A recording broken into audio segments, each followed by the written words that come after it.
Vamos al libro de los Salmos, al Salmo número 90, para continuar con el estudio de este Salmo que empezamos la semana pasada, y vamos a seguir estudiando este Salmo.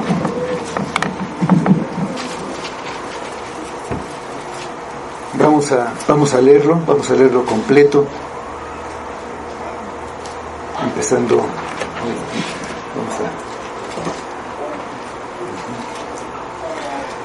Salmo 90. La eternidad de Dios y la transitoriedad del hombre. Oración de Moisés, varón de Dios. Señor, tú nos has sido refugio de generación en generación. Antes que naciesen los montes y formases la tierra y el mundo, desde el siglo y hasta el siglo, tú eres Dios. Vuelves al hombre hasta ser quebrantado y dices: convertíos, hijos de los hombres, porque 1000 años delante de tus ojos son como el día de ayer que pasó y como una de las vigilias de la noche. Los arrebatas como con torrente de aguas, son como sueño, como la hierba que crece en la mañana. En la mañana florece y crece, a la tarde es cortada y se seca. Porque con tu furor somos consumidos y con tu ira somos turbados.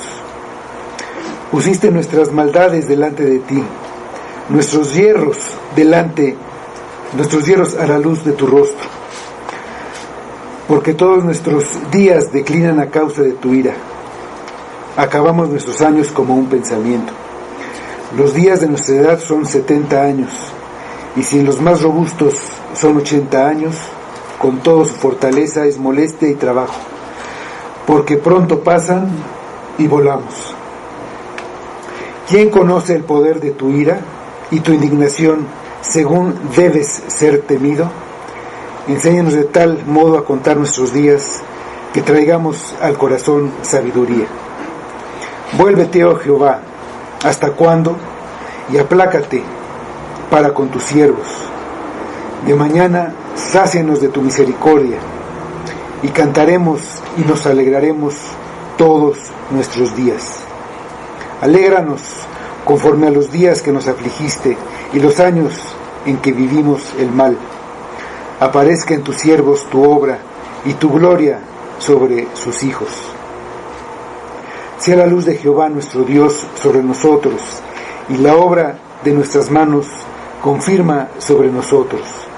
Sí, la obra de nuestras manos confirma. Vamos a orar.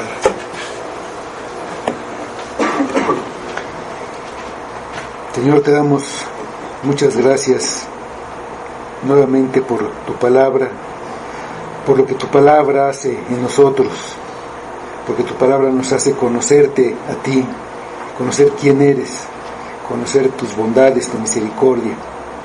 También nos hace conocer quiénes somos nosotros, cómo debemos dirigirnos a ti.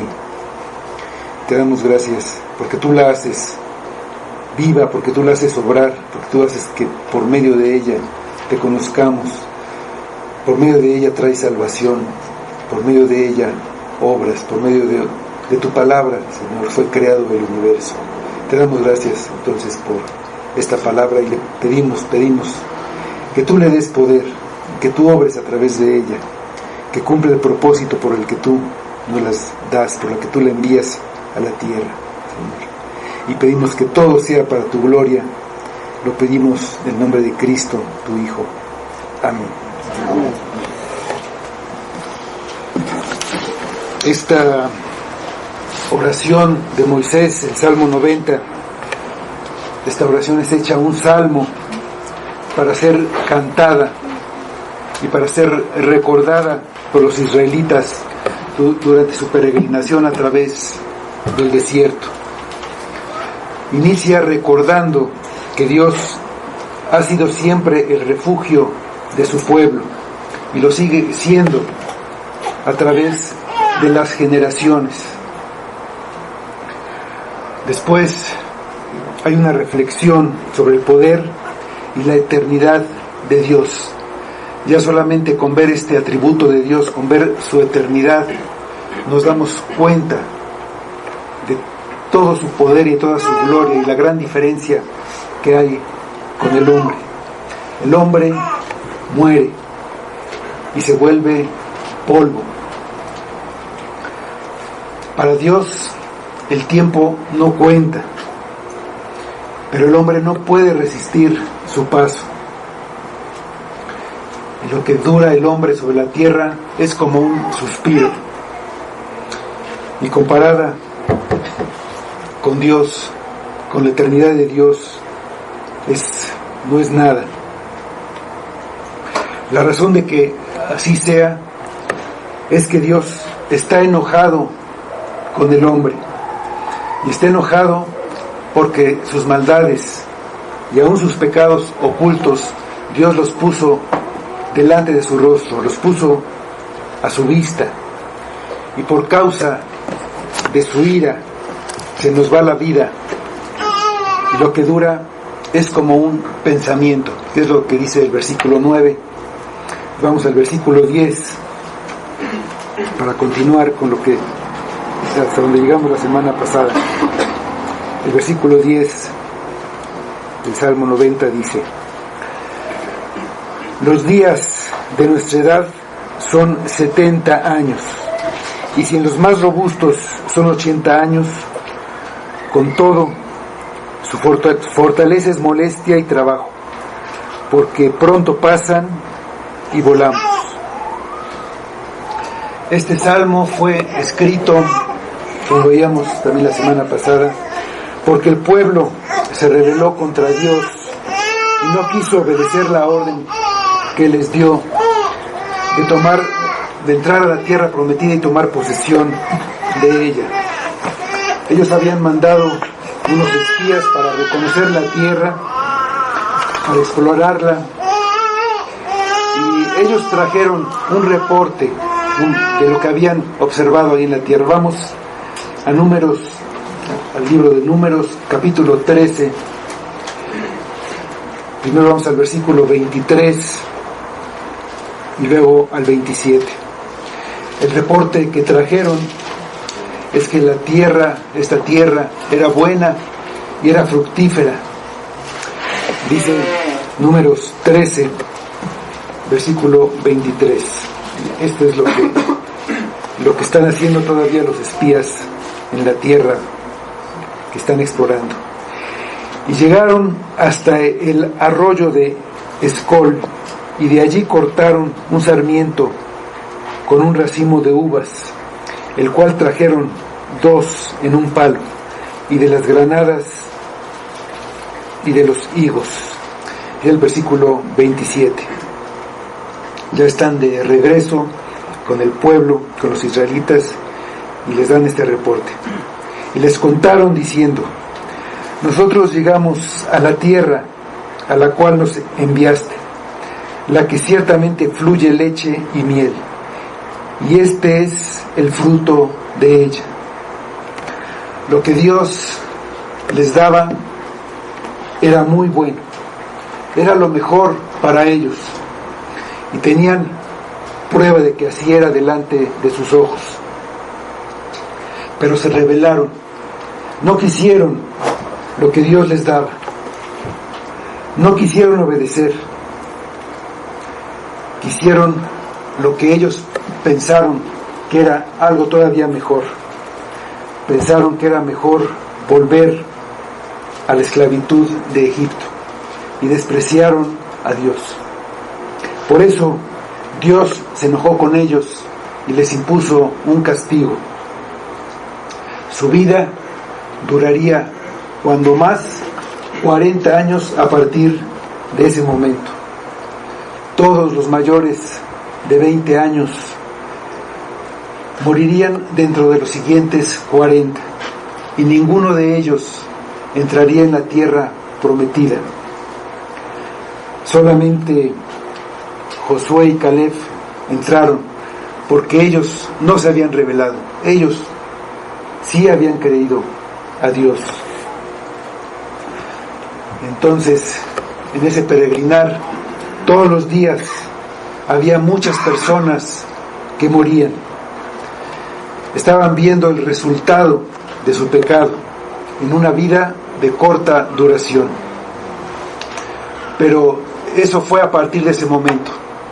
Cuando ellos salieron de Egipto, era todo lo contrario.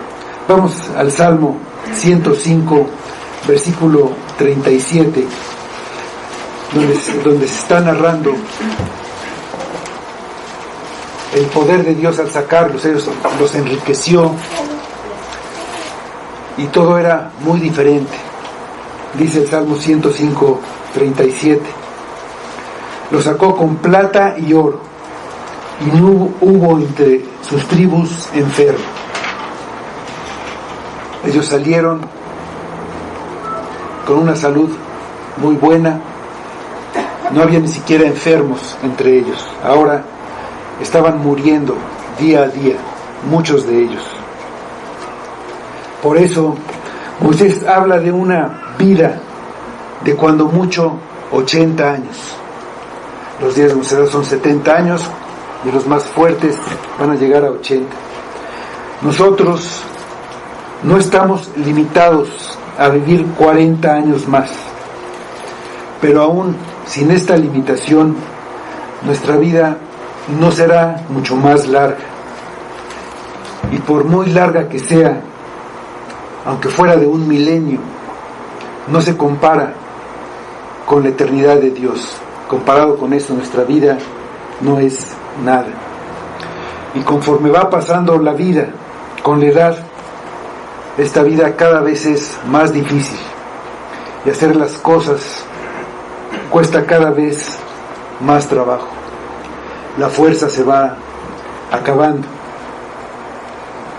Pero los años que sean, los que sean, pasan pronto, como un pájaro que vuela repentinamente, dice Moisés, y volamos. Desaparecemos. Dice el siguiente versículo, el versículo 11. ¿Quién conoce el poder de tu ira y tu indignación según debe ser temido?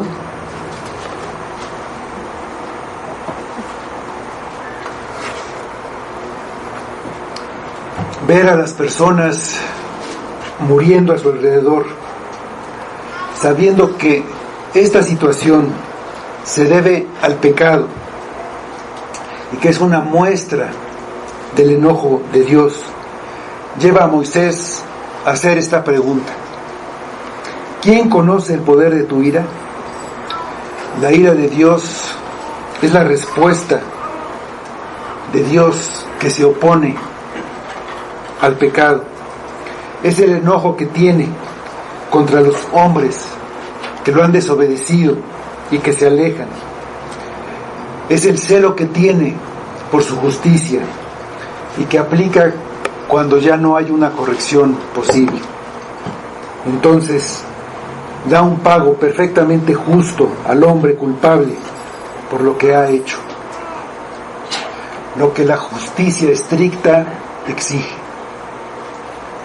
La ira de Dios es su reacción contra nuestro pecado, y nadie puede hacer una medición exacta de ella. Aquí se muestra con una reducción de la vida del pueblo rebelde. Es una expresión del poder, de la fuerza de su ira. Pero es solamente eso, una pequeña muestra de su ira. Por eso no es todo. Solamente si nosotros consideramos que el pecado es cometido contra Dios, es cometido contra su santidad, contra su perfección, que el pecado es el rechazo a Él como Rey, como el Rey creador, que tiene el derecho de decir cuál debe ser el comportamiento de los hombres, solamente considerando que el pecado es una rebeldía contra Dios, que no queremos que Él gobierne sobre nosotros.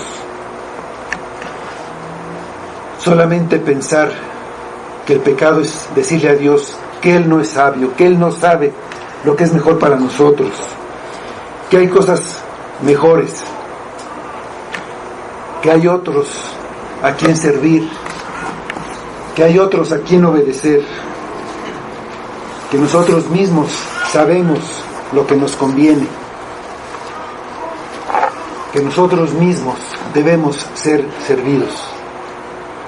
Solamente viendo que el pecado ofende gravemente a Dios, podemos concebir cuál debe ser la fuerza de su ira y cuál debe ser el justo pago por el pecado.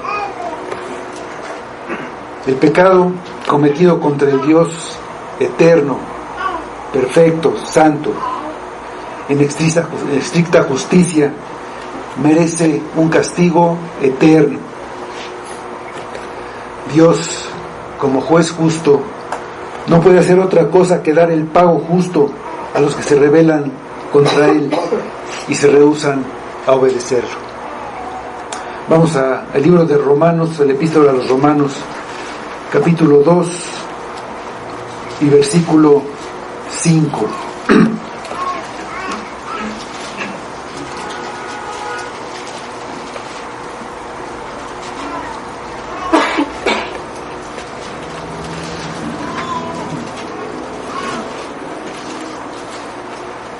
Dice este versículo, Romanos 2:5: pero por tu dureza y por tu corazón no arrepentido, atesoras para ti mismo ira para el día de la ira y de la revelación del justo juicio de Dios, el cual pagará a cada uno conforme a sus obras. El hombre se rebela contra Dios y no es destruido en ese momento. La ira de Dios se va a mostrar con toda su fuerza en el día de la ira, en el día del juicio, cuando todo termine y ya no haya una posibilidad de arrepentimiento. En ese día el hombre va a conocer la fuerza, el poder de la ira de Dios. Ese día va a recibir el pago a su rebelión. Vamos a la epístola de Marcos, capítulo 9, versículos 43 y 44. Es algo que leíamos en nuestra lectura ahí en Mateo, pero vamos a leerlo en Marcos, capítulo 9, versículos 43 y 44.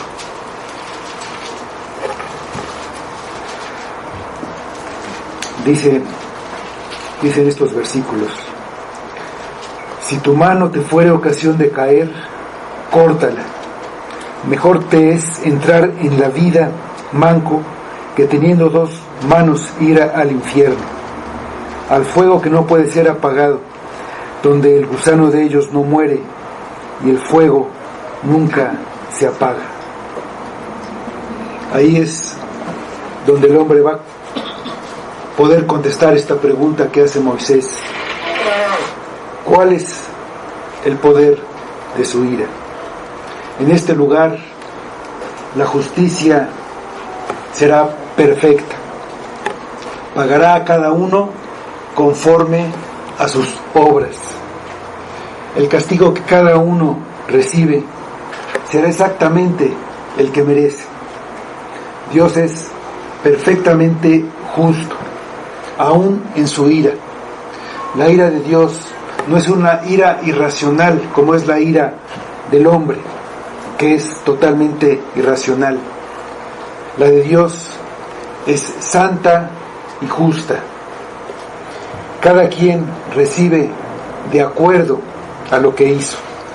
Cada quien de acuerdo a su responsabilidad.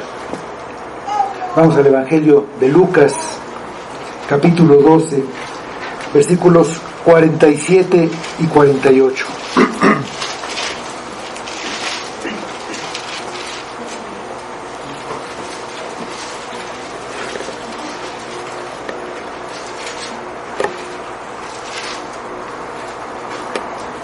Dice el Evangelio de Lucas, en el capítulo 12 estos versículos: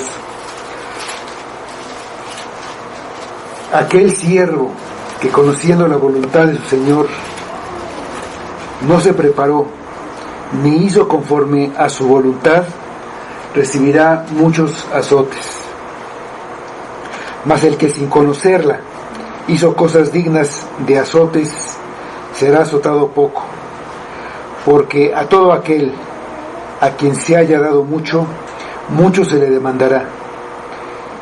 Y al que mucho se le haya confiado, más se le pedirá. Nadie puede entender la ira de Dios. Quedamos asombrados de su fuerza, sin saber hasta dónde puede llegar su indignación contra el pecado. Y así de grande debería ser nuestro temor a pecar en contra de Dios. ¿Quién conoce el poder de tu ira y tu indignación con que debas ser temido? El temor a pecar contra Dios nos muestra qué tanto sabemos, qué tanto conocemos de su ira. Vamos a Isaías, al libro de Isaías, versículo 33, capítulo 33, versículo 14.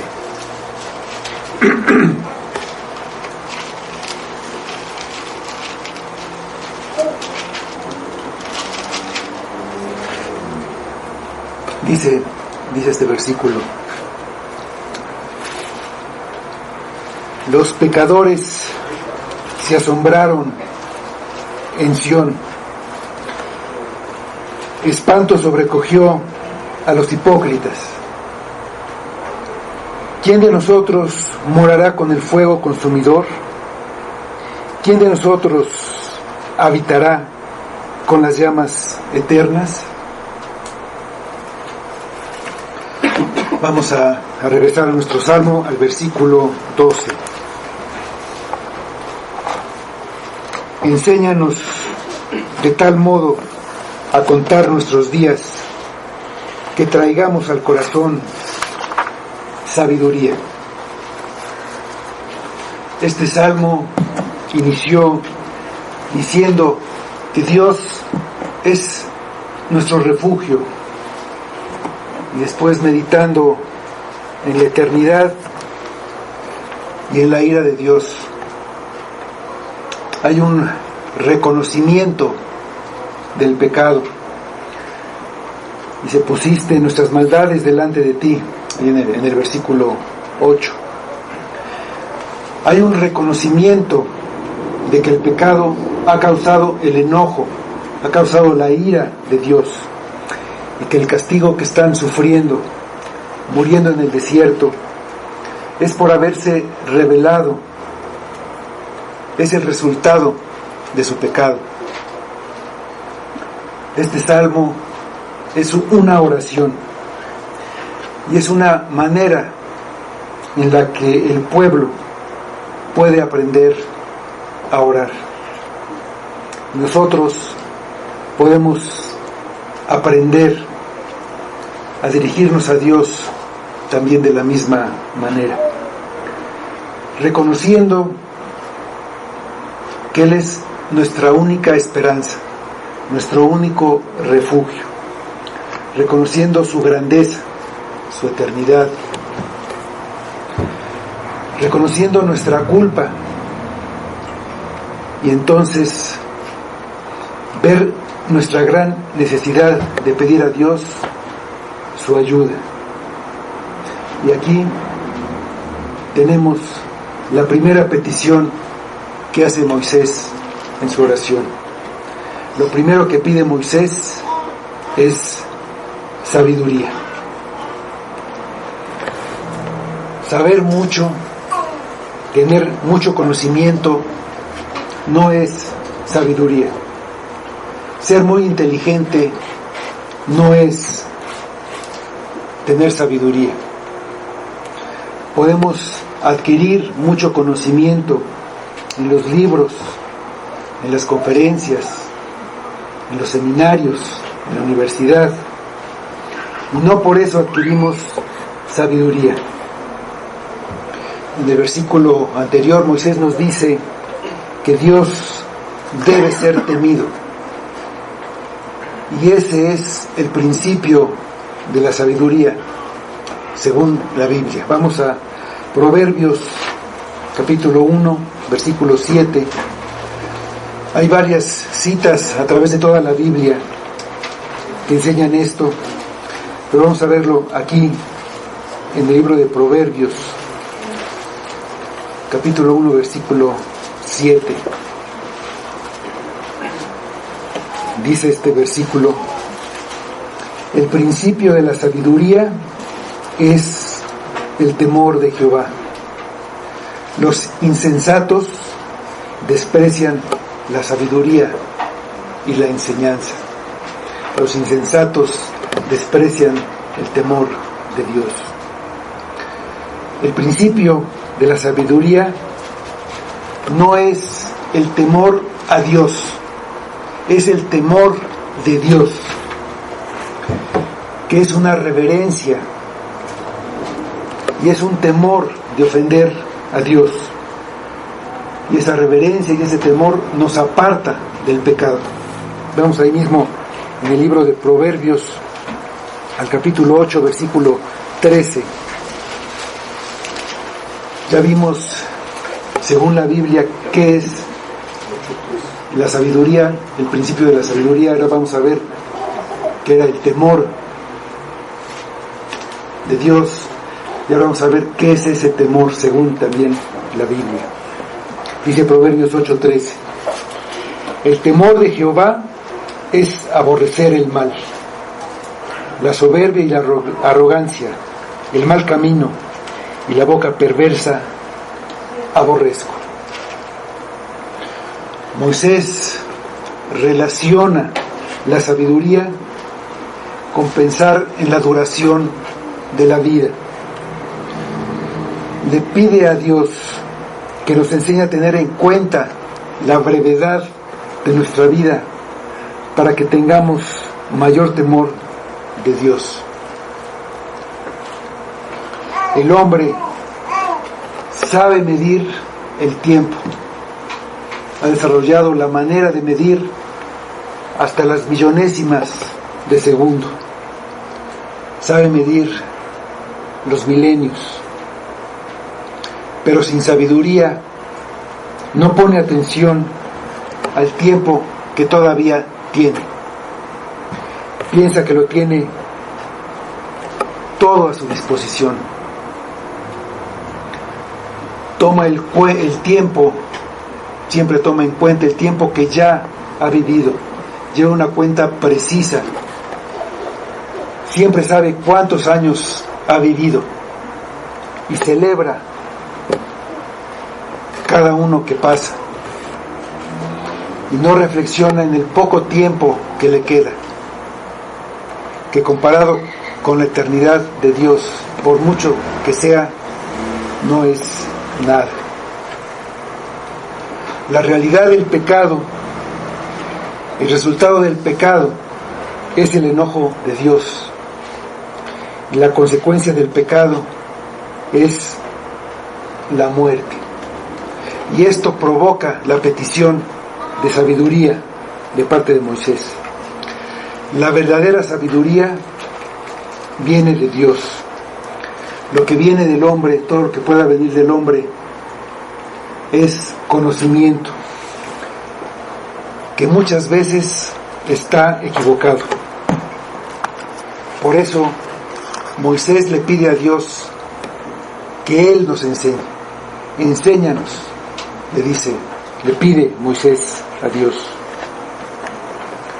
Vivir como si pudiéramos ver el final, como si pudiéramos ver cuándo se acaba la vida, nos haría actuar con más sabiduría. Los israelitas, ahí en su camino en el desierto, saben que tienen un límite, un poco tiempo que les queda, y saben que no van a llegar a la tierra prometida. La petición es que les dé sabiduría para vivir ese breve tiempo que todavía tienen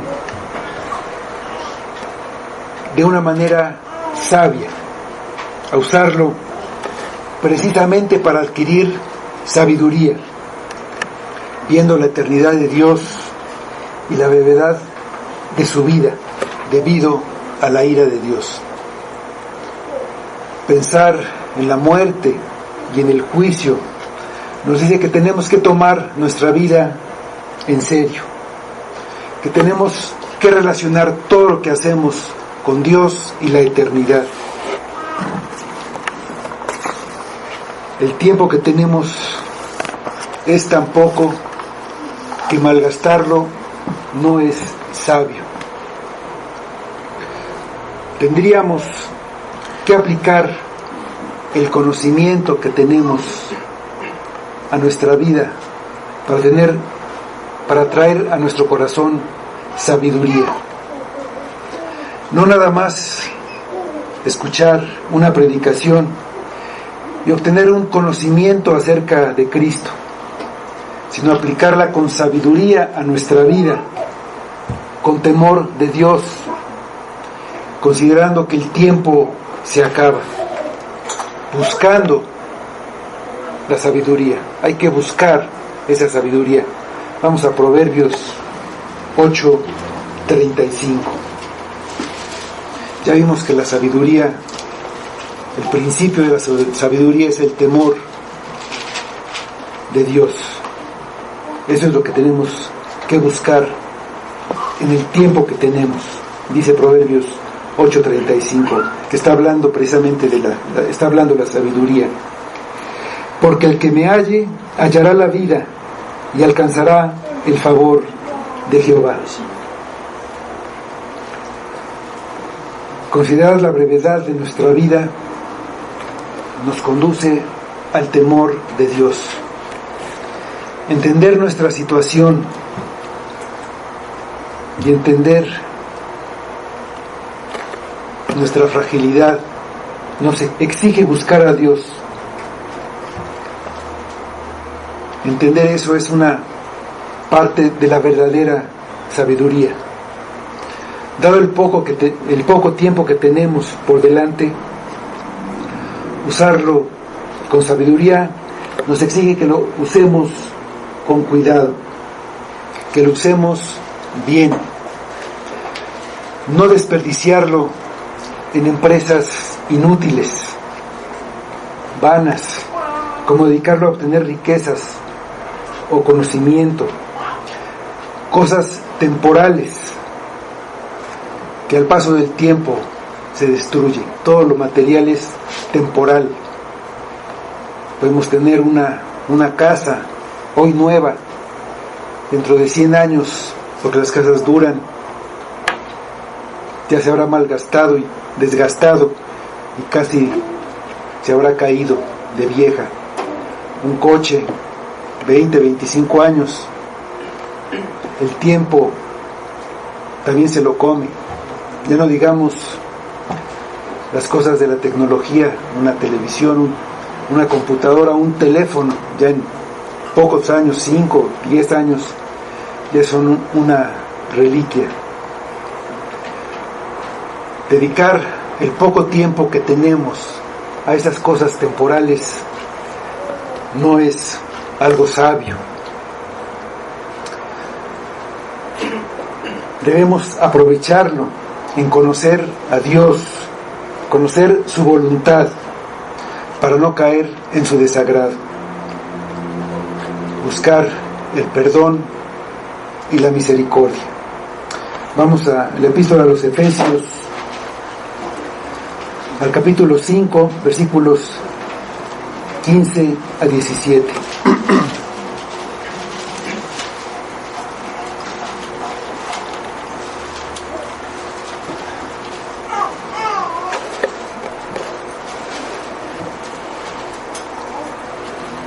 Dice Efesios 5, del 15 al 17. Mirad pues con diligencia cómo andéis, no como necios, sino como sabios, aprovechando bien el tiempo, porque los días son malos. Por tanto, no seáis insensatos, sino entendidos de cuál sea la voluntad del Señor. Vamos al versículo 13 del Salmo 90.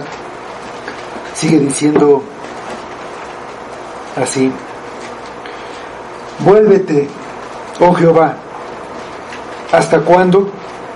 Y aplácate para con tus siervos. Después de pedir sabiduría, la segunda petición en esta oración de Moisés es la petición de misericordia.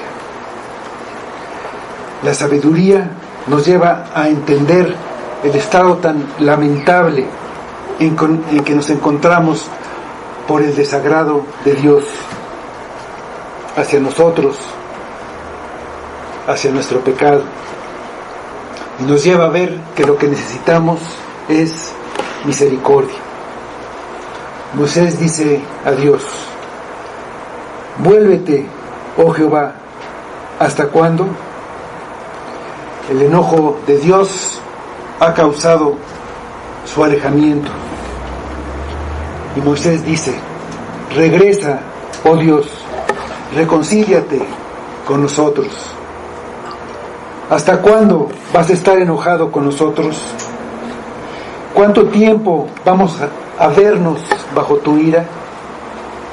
¿Hasta cuándo van a seguir cayendo estas personas bajo tu mano? Calma tu enojo, retira tus juicios. Somos culpables, pero somos tu pueblo. Es verdad que nos rebelamos, pero no te dejamos completamente, te servimos. Moisés sabe que Dios puede mostrar misericordia donde parecía que solo habría ira. Lo ha comprobado cuando pidió a Dios que no destruyera al pueblo que se había rebelado, precisamente cuando inició la peregrinación por el desierto. Ahí Dios iba a destruir al pueblo. Moisés le pide a Dios que no lo haga. Lo que merecía el pueblo era ser destruido, y Dios tiene misericordia. Ahí comprueba Moisés lo que Dios es. No debemos olvidar nunca que Dios es misericordioso. Esta petición de misericordia debe estar siempre en nuestra boca.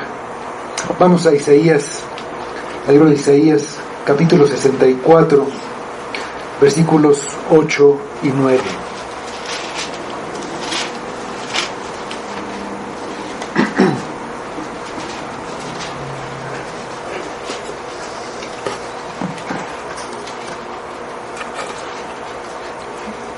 Dice Isaías 64, 8 y 9. Ahora pues, Jehová, tú eres nuestro Padre, nosotros barro, y tú el que nos formaste. Así que obra de tus manos somos todos nosotros. No te enojes sobremanera, Jehová, ni tengas perpetua memoria de la iniquidad. He aquí, mira ahora, pueblo tuyo somos todos nosotros. La rebelión causó la ira de Dios. La ira de Dios es el problema. Mientras su ira no sea retirada, mientras su ira no sea calmada, no sea aplacada, nada puede cambiar para nosotros. Esta petición reconoce que Dios tiene que tomar la iniciativa. Nosotros no podemos aplacar su ira, por lo que simplemente piden misericordia y compasión. No ofrecen nada, no pueden ofrecer nada, ninguna restauración, ninguna expiación, solamente la mera petición, con manos vacías, apelan simplemente a la gracia soberana de Dios. Dice el versículo 14: de mañana sácianos de tu misericordia, y cantaremos y nos alegraremos todos nuestros días. Sigue aquí la petición de misericordia. El solo hecho de pedir misericordia les da alegría. Moisés pide a Dios, le dice, que tu misericordia venga desde temprano, que venga pronto, porque ellos van a morir dentro de muy poco. El propósito es que Dios tenga misericordia, que tenga en cuenta que el hombre dura lo que un suspiro, que actúe ahora. Aunque ellos no pueden entrar en la tierra prometida, traen sus aflicciones delante de Dios. Siempre hay peticiones que hacer. Y si hay misericordia en su camino, Dios quita su enojo y entonces hay canto y alegría. Si otra vez hay el favor de Dios, es suficiente para su pueblo. Con eso, el pueblo de Dios está satisfecho, por más difíciles que sean las circunstancias, por más duras que sean las tribulaciones. 40 años de peregrinaje en el desierto y muerte antes de terminar el viaje. ¿Cómo podría haber canto y alegría viviendo así? Solamente por medio del Señor.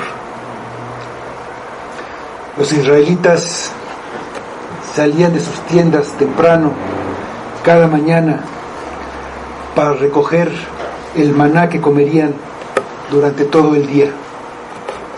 De la misma manera, Moisés pide la misericordia para el pueblo, que en la mañana tengan el gozo de la presencia de Jehová, que encontrarse con Él cada día sea el alimento que los sacie, que los llene para todo el día. Y entonces habrá canto y alegría. Una manera sabia de empezar nuestro día es buscar encontrarnos con Dios y alimentarnos de su palabra y llenarnos de su misericordia y con su presencia. Tener gozo y alegría en el día que empezamos. Vamos al libro de los Salmos, al Salmo 5 y versículo 3.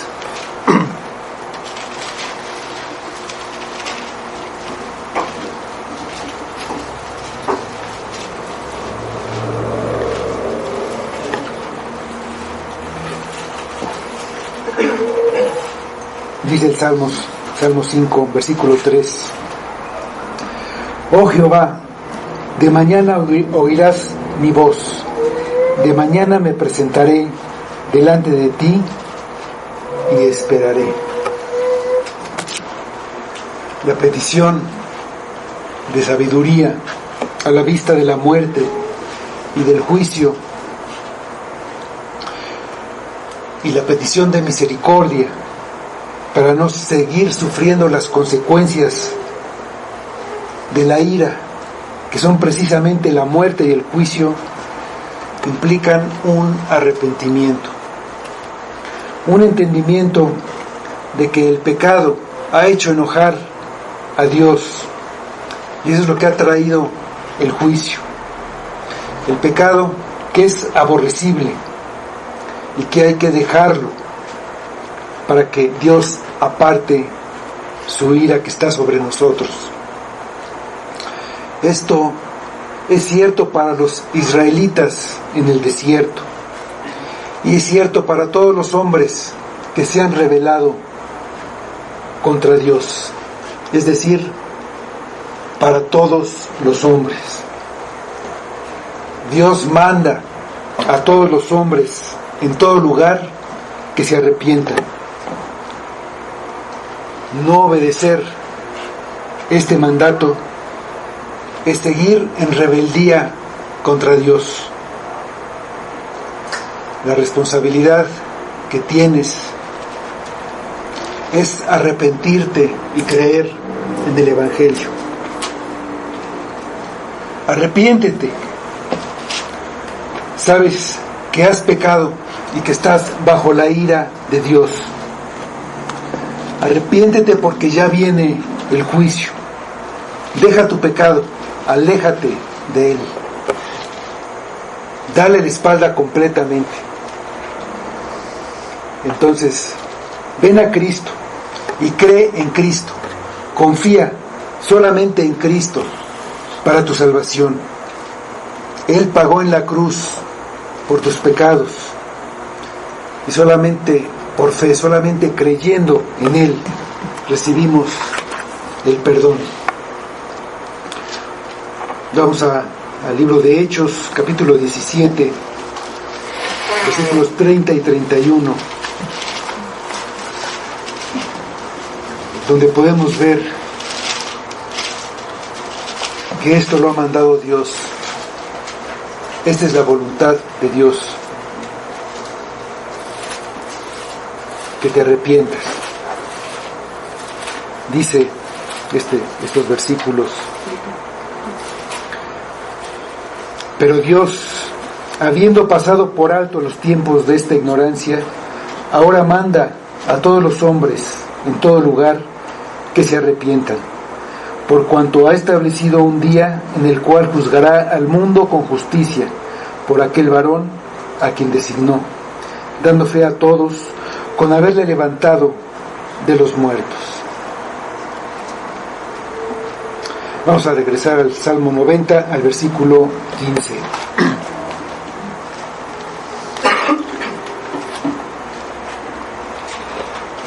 Alégranos conforme a los días que nos afligiste y los días en que vimos el mal. Solamente Dios puede alegrar lo que nos queda de vida. Aunque los años pasados y presentes hayan sido de aflicción, podemos apreciar más los momentos de alegría cuando hemos tenido muchos momentos de tristeza. A la petición de misericordia, la respuesta de Dios es el retiro de su enojo, el aplacamiento de su ira.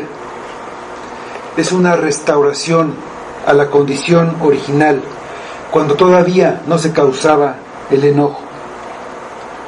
Moisés pide que según el tiempo que fue de aflicción, sea el tiempo de alegría, que sea el mismo tiempo. Pero la misericordia de Dios es infinita.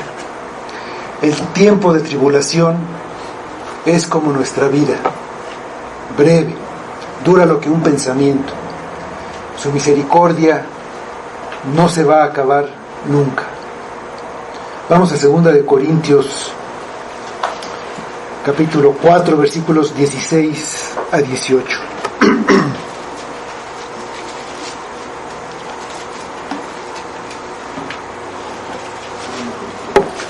Segunda de Corintios, capítulo 4, versículos 16 a 18.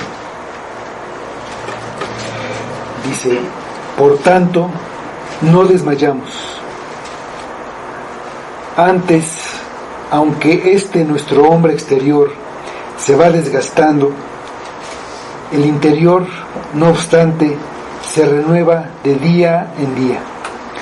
Porque esta leve tribulación momentánea produce en nosotros un cada vez más excelente y eterno peso de gloria, no mirando nosotros las cosas que se ven, sino las que no se ven, pues las cosas que se ven son temporales, pero las que no se ven son eternas. Vamos al versículo 16 de nuestro Salmo. Dice: aparezca en tus siervos tu obra y tu gloria sobre sus hijos. Con la misericordia y el perdón viene la restauración. Y Moisés hace la petición de que la obra de Dios se vea en ellos, que se note. Esa es la manera en que Dios nos alegra, manifestándose en nosotros. Si Dios es la fuente de toda bondad y de todo gozo, que Él se manifieste en nosotros es la causa suprema de gozo que podemos tener. Y la obra de Dios manifestada en su pueblo es para la gloria de Dios. El pueblo de Dios saliendo de Egipto con poder es para la gloria de Dios. El pueblo cruzando el Jordán para tomar posesión de la tierra prometida con poder es para la gloria de Dios. Un pecador salvado del infierno y una vida de pecado cambiada con poder es para la gloria de Dios. Y es la gloria de Dios mostrada en sus hijos. Vamos al versículo 17, el último versículo, dice: sea la luz de Jehová, nuestro Dios, sobre nosotros, y la obra de nuestras manos confirma sobre nosotros. Sí, la obra de nuestras manos confirma. La última petición de Moisés es que la luz de Jehová sea sobre nosotros. Esta palabra de la luz es también su gracia y su hermosura. Que su gracia y su hermosura estén sobre nosotros. Es también una petición de guía sobre lo que hacemos, sobre la obra que hacemos nosotros. Que hagamos nuestra obra, que llevamos nuestra vida con sabiduría, buscando su gloria. Si la obra de Dios aparece en nosotros, es la confirmación de que lo que hacemos, de que nuestra vida es de su agrado, que ha tenido misericordia y que nos ha justificado, que nos ha perdonado y nos ha reconciliado con Él. Todo lo que presentamos a Dios sin fe, sin haber sido justificados y reconciliados, es solamente otra ofensa. Pero estando en el Señor, mi trabajo no es en vano.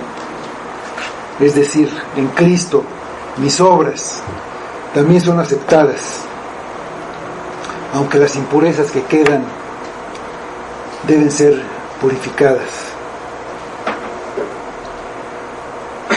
Dios confirma su obra con la salvación de su pueblo, y que esa salvación se vea. Esa es la confirmación. No eres salvo porque tú crees que eres salvo, porque tú dices que eres salvo, porque tú crees que aceptaste a Cristo un día. La salvación se ve en una vida que deja atrás el pecado. El que hurte, no hurte más. Y así, el que miente, que no mienta más. El que adultera, no adultere más. El que se embriaga, que no se embriague más. Y así podemos seguir. Esa vida cambiada es la confirmación de la salvación. Se ve el fruto. En esto conoceréis que sois mis discípulos, en que os améis los unos a los otros. Ese amor a los hermanos confirma la obra de Dios en su pueblo. Que Dios confirme su obra en nosotros. Moisés pide que el favor de Dios no solamente sea hacia sus personas, sino que también se extienda a sus obras para hacerlas buenas y que sean confirmadas. Es decir, que Dios las haga permanecer. Esa permanencia, esa perseverancia en la fe, esa perseverancia en la iglesia es también una confirmación de la obra de Dios en nosotros. Dios es eterno, nosotros no. Lo que hacemos no puede durar, excepto si Dios lo confirma. Pero en el favor de Dios, en vez de morir en nuestros pecados, seremos recibidos en la morada eterna. Viviremos con Él por toda la eternidad. Y en el favor de Dios, el pobre servicio que hacemos aquí también puede tener un valor eterno y permanecer. Vamos a 1 Corintios capítulo 3, versículos 10 a 15.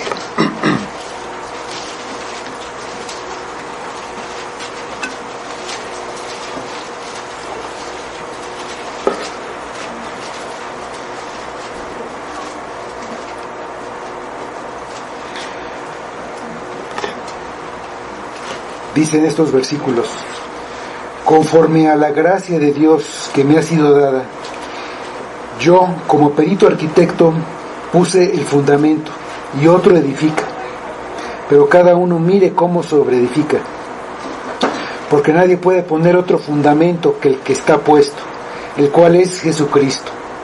Y si sobre este fundamento alguno edificare oro, plata, piedras preciosas, madera, heno, hojarasca, la obra de cada uno se hará manifiesta, porque el día la declarará, pues por el fuego será revelada, y la obra de cada uno, cual sea, el fuego la probará.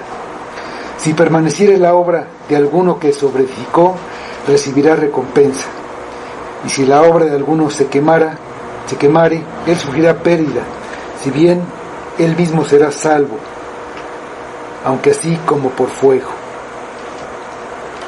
¿Qué quiere decir Moisés cuando pide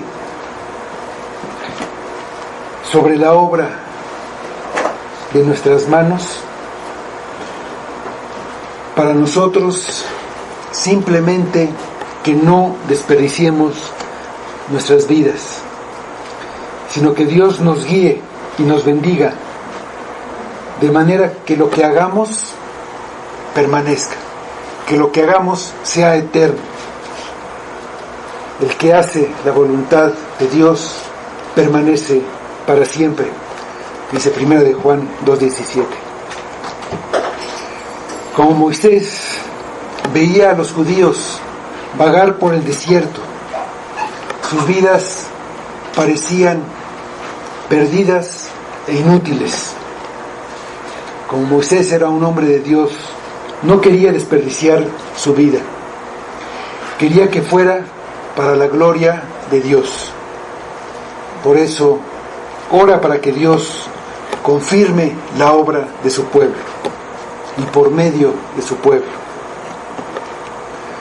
Lo que pedimos nosotros para hoy es que confirme su obra de salvación, que nos confirme también para la gloria de Dios. Vamos a orar.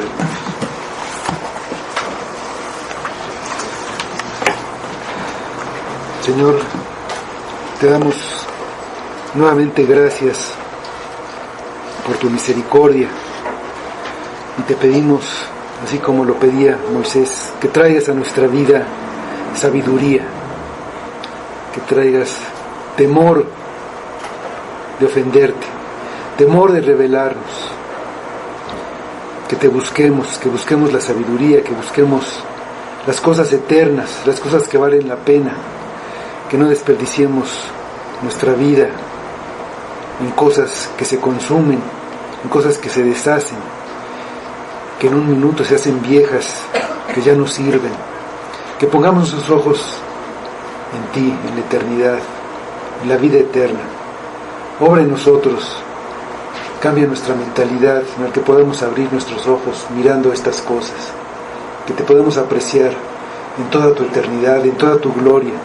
Obra en nosotros, dale tu poder a tu palabra, obra a través de ella en nosotros. Confirma tu obra en nosotros y que sea para tu gloria. Lo pedimos por el Señor Jesucristo. Amén.